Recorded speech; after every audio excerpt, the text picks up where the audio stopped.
with Matt. And I'm ready to Luna. When we first started, we got a challenge, and our challenge was basically to utilize a planetary gear set to lift a 3-pound object. For the first few days, we gathered ideas from each member of the team and wrote them down on a large Post-it note. We designed some prototypes with trial and error, and we eventually decided to incorporate many ideas from each other to create the one project. The prototypes were a big part in this to test what did and didn't work. We tested many gear sizes to see what fit, as you can see. We tried to alter the amount of teeth the gears had using a gear generator, but we ultimately decided to get help from a different website, wildnotions.com. We needed something to house the gears, so we started using different boxes, and we eventually came to the conclusion to use wood for sturdiness and have 2 sides as glass to show vision of the gears. In the end, we didn't manage to finish, but we did learn something. We learned that in order for the gears to work, the teeth need to be specified. The teeth need to be the correct size, and there needs to be the correct amount of them, or the gears won't turn correctly, or the gears will be loose. Do you mind holding up the gears so someone can see? And then we have some follow-up questions. So, where did you get this idea from when you started looking at the gear sets on the website? Is there any other inspiration? We just first searched the internet for planetary gear sets, and then when we wanted to test our own designs, we looked up for websites to use. Fabulous. What would you do differently next time, and what might you do next? Learn more about the gear teeth and what you need in order to get the correct sizes. What was the hardest part, would you say? Determining the amount of teeth we needed for your shoe system. Alrighty. And how do you feel this program has helped prepare you for working on a team or in the transportation industry? And if you want to pass on the microphone, so both of you can answer, that'd be good too. Answer first. Fair enough. Team collaboration was a big part of this project because we needed to decide who needed to work on what. And ultimately, we just decided that we should split up into different teams and work on different things that we needed, depending on who had specific skills that were required. We learned to take more ideas from one another and put them all together instead of going from one and then basing it all off that. All right, fabulous. Are there any questions from the audience regarding this project? All right, do you guys have anything else you want to share? All right, let's give them a round of applause. You can see gears set at the end of this with the people. Thank you. So the next group. All right. Good evening. My name is Ricardo Guerrero. Hello, my name is Papa Checo Rivera, Hello, my name is Sophia Sanchez. and we are the Gucci Scramblers.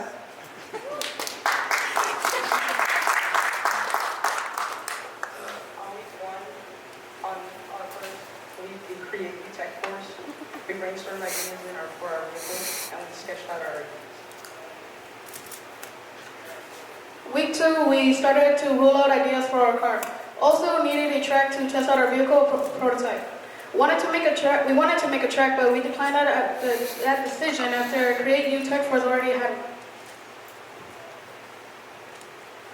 Week 3, we began to use the track to test and record the space for our wheels. The scramblers went into teams. Sophia and Genesis went into the blueprints of the car. Jose and Paul went out to the blueprints engineering of the car, and Ricardo did the materials. In weeks 4, 5, and 6, we created the tech course. The scramblers looked into older models for the inspiration. Most were just made of wood and others were 3D printed. And the teams came to a conclusion that it was best to delegate tasks. Week 7, we gave ourselves the name of the Gucci Scramblers. We're not related to Gucci, that's what you know. We started to order some of the base parts for the car. We also 3D printed some of the parts for the car that you see right there today. 9 and 10, we started to wrap up our car model and started laser cutting the structure of the car. We started to do research on the topics that we would show in our showcase. Week 11 to 12, we ultimately finished our presentation. We also crash test our car. We also received our final verdict on the matter. What we have accomplished here is that we made a prototype for our car, and we also recorded our results and tried to implement the positive results to our final product. Sadly, what we didn't accomplish is that we weren't able to protect the egg with the final product. We weren't able to finish the final product, but luckily Sophia did that for us. GOG. Some things we would like to say. Overall, this opportunity that we took in Create UTech Force here at Arizona Science Center is one that we are glad that we taken. We're glad that we were able to be part of the program, get to learn and work with others, get to know new people, and overall getting to work with my hands. Thank you for giving us the opportunity that we never imagined to have. Thank you, Tech Force and Create.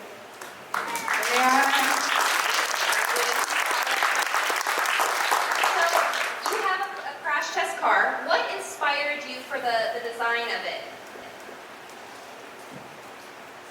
Well, the reason why we all decided to pick crash cars is because one, it's fun, and two, there's a lot of problems with society, all these crashing. Phoenix is actually one of the most highly rated cities that ever crashed, and there's around 1 million people that die due to crashes every year around the world. And so that's exactly why we want to do this. Adding on to that, 1.3 million actually die a year, and around 3,000 die a day. So a lot of people do die because of car crashes. Awesome. And what would you do next if you had more time in the space to work on your prototype? Think of new ideas. Think of new ideas, okay.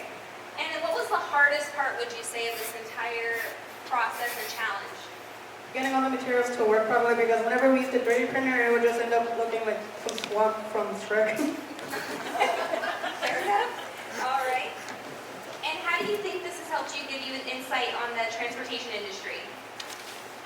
I think it kind of helped me with the transportation industry, because I finally get to see how cars are working, and I found out when I first came here that they're actually used by electricity. And who helped you with this project besides your team? Was there any other influences or resources that you used?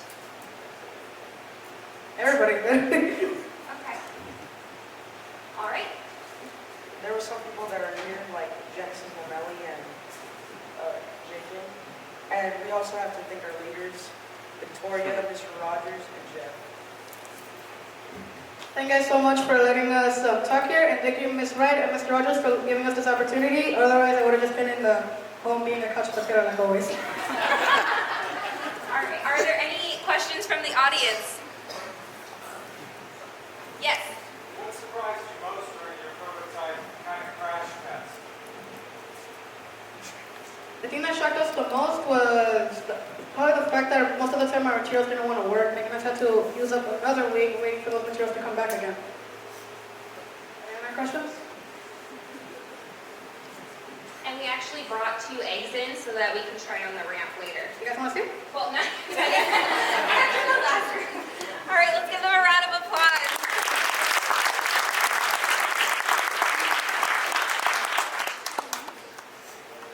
And if you guys want to stand on this side too, so we on both sides. Yeah, there we go.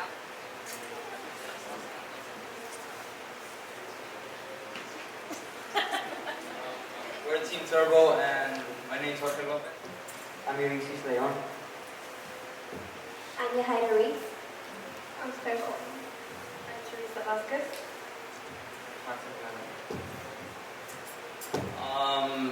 Working on this wasn't very easy. It was a very tedious project, but we got through. The turbocharger was invented by Alfred J. Bucci, a Swiss engineer and inventor, during the first years of before World War I, and was patented in Germany in 1905. Many of you may be asking, what is a turbocharger?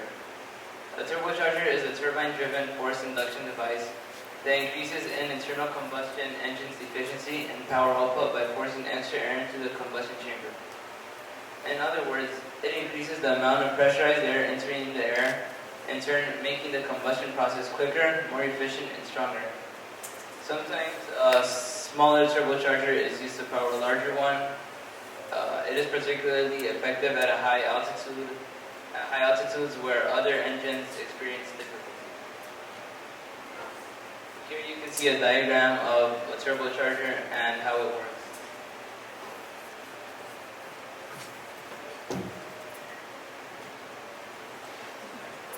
Zach? Okay. As the exhaust gas is into the turbine housing, they eventually get pushed out the exhaust gas outlet due to the turbine wheel.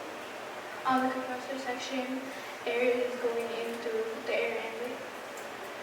The air inlet through the compressor housing where the air is compressed and then moved into the engine.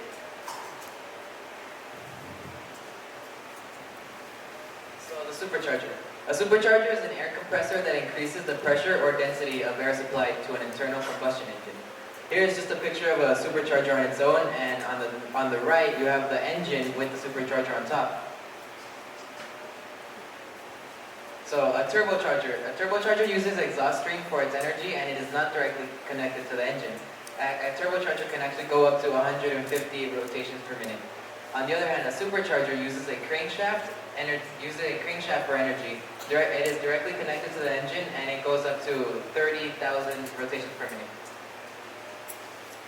Here's a car that actually uses a supercharger, and we couldn't find any cars that had. I couldn't find any good gifts for a car that had a turbocharger. In conclusion, a turbocharger can help a small engine make as much power as a large engine using less fuel. Luckily for us, we are able to have a demonstration in which we will use a hair dryer to represent the exhaust gases and a plastic bag to represent the engine. On the table here we have a 3D model of the turbocharger. The model we have is the turbine housing. We did not have time to make the other model, but in the turbine housing it holds the turbines that spin because of the air that goes in and cools down the engine.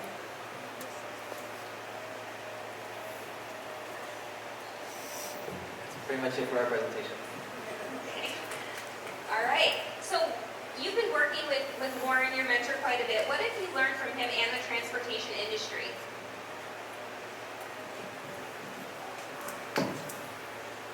We learned that it's very complicated and not easy, that it takes years of experience to master and truly know how a car works. And turbochargers have to be very precise in order to work. They have to be to thousandth of an inch in order to work. Anything other than that, it won't work correctly. That's why our 3D printed model did not work. What would you do differently next time? We would like to research it more and discover that before wasting about 2 months making it to learn it. Okay. And what was the hardest part?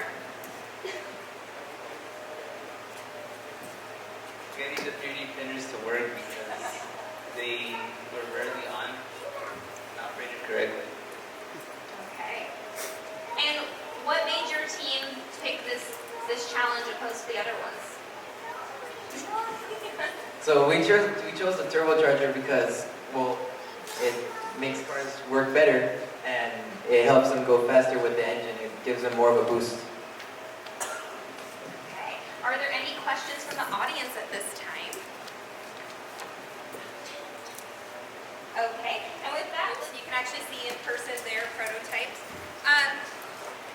We just want to also thank, our coaches here at Create. We have Ray, Victoria, Jeff, and Victor, who's not here. We have our mentors, Eric Arvalo and Lauren York, here today. And then our teacher sponsors, we have Beth Wright, Eric Rogers. Without them, this wouldn't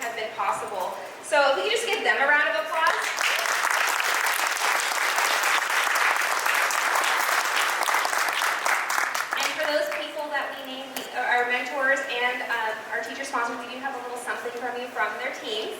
So make sure you stop by and get that. After, as well, we have certificates for our designers, and then the candy bar I also owe you. So make sure you get those. And I think that's it. So again, thank you so much for coming, being a part of this program. It was our first time running it. Working with the Cartwright School District has been fabulous. Next semester, we're looking forward to working with Trevor Brown, so we're creating a nice pipeline. So thank you again for coming, and then we'll give a few minutes for our teams to get set up. So thank you again.